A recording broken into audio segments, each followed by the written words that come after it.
नमस्कार दोस्तों, मैं doctor Arun Kedia let's run group से। तो जैसा कि आप लोग को सब पता है कि 10 नवंबर को हम रायपुर में फिर से लेट्स रन का एनुअल इवेंट लेके आ रहे हैं और हम सब आप लोगों को इनवाइट करना चाहते हैं। दो महत्वपूर्ण बातों पे आज हम चर्चा करेंगे। अक्सर सुना जाता है कि मैराथन में कई बार आकस्मिक निधन होता है, जिसको हम सडन कार्डियक डेथ कहते हैं। तो आज की जो चर्चा है वो इस बारे में है कि क्या हमें सडन कार्डियक डेथ से डरने की ज़रूरत है, क्या हमें मैराथन में प्रिकॉशंस लेने की ज़रूरत है। तो इस पर हम एक विस्तृत चर्चा रखते हैं। सबसे इम्पॉर्टेंट चीज़ जो आपको याद रखनी है कि ये जो कम्युनिटी मैराथन्स होते हैं, ये लोगों को प्रेरित करने के लिए किया जाता है कि वो अपने हेल्थ के प्रति ध्यान दें। तो ये मकसद हमारा इसमें रहता है कि आप आएँ और आप एक मस्ती, एक मौज करने के लिए अपने दोस्तों, अपने परिवार वालों के साथ दौड़ें। तो उद्देश्य जस्ट रन फॉर फन रहता है, न कि आपको अपनी स्पीड और आपको अपनी क्षमता दिखानी होती है। तो अगर हम टोटल धावकों में देखें तो 90 से 95% इसमें लोग वैसे होते हैं जो अनट्रेन्ड होते हैं, जो प्रोफेशनल रनर्स नहीं होते हैं। सिर्फ 5% ऐसे लोग होते हैं जो रेगुलर रनिंग करते हैं और जो कंपटीशन में पार्टिसिपेट करने के लिए और प्राइज़ मनी के लिए दौड़ते हैं। तो सबसे इम्पॉर्टेंट है कि हमें रनिंग करते वक्त किसी के साथ कंपेयर नहीं करना है। आपको याद रखना है कि आप अपनी शरीर को सुनिए, आप अपने दिल की धड़कन को सुनिए, आप अपने शरीर के मसल्स को सुनिए। अगर आपका शरीर थकता है तो आप वहाँ पे अपने रनिंग को ज़रा सा थम दें और आप स्लो हो जाएं। आप चाहें तो वॉक करें, लेकिन मेन उद्देश्य आपका रहना चाहिए कि आप अपने टारगेट को अचीव करें, ना कि कितने टाइम पे आप टारगेट अचीव कर रहे हैं उस पर ध्यान दें।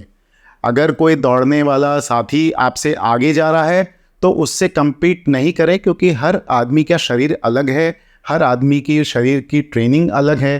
तो कभी भी ईगो दिमाग में मत लें कि वो मेरे से आगे भाग गया तो मेरे को स्पीड पकड़नी है और मेरे को उस पर कैच करना है।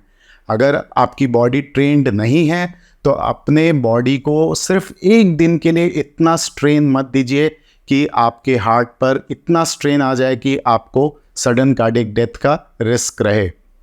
जिन लोगों को पुरानी कोई बीमारी है, डायबिटीज़ है, हाइपरटेंशन है या हार्ट की बीमारी है, उन लोगों के लिए सबसे इम्पॉर्टेंट है कि रनिंग के पहले एटलीस्ट अपने फिजिशियन से, अपने रेगुलर डॉक्टर से संपर्क करें और उनसे सलाह लें कि क्या आप मैराथन में पार्टिसिपेट कर सकते हैं या नहीं, और उनके आप सलाह के थ्रू ही आप इस कम्युनिटी मैराथन्स में पार्टिसिपेट करें, ना कि आप रनिंग रेस के हिसाब से इसमें भाग लें।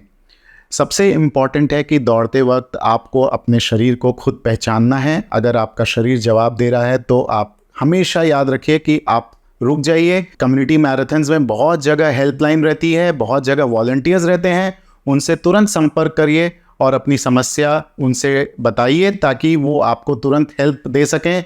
हेल्प मांगने में कभी भी संकोच मत करिए, तभी एक कम्युनिटी मैराथन एक सक्सेसफुल इवेंट हो सकता है। तभी एक मैराथन में कोई भी आकस्मिक कोई घटनाएं न हो और एक मैराथन जो हम लोगों का उद्देश्य रहता है कि लोग यहाँ पे रन फॉर फन करने आए, वो उद्देश्य पूरी तरह हो सके। हम लोगों का सिर्फ एकमात्र उद्देश्य आप लोगों को बुलाने का रहता है कि हम आपको प्रेरित कर सकें कि आपको अपने शरीर के लिए कुछ ना कुछ शारीरिक एक्टिविटी करनी चाहिए ताकि आप हमेशा के लिए हेल्दी बने रहें। तो आज के लिए सबसे इम्पॉर्टेंट संदेश यही है कि कृपया कम्युनिटी मैराथन्स में जो आकस्मिक निधन होते हैं उनकी सुनी सुनाई बातों से डरिए मत। अपने शरीर की सुनिए, अपने शरीर की ट्रेनिंग के हिसाब से दौड़िए और लेट्स रन के इवेंट में 10 नवंबर को अपने परिवार, अपने दोस्तों के साथ सब कोई शामिल होइए। हम आपका इंतज़ार कर रहे हैं। धन्यवाद।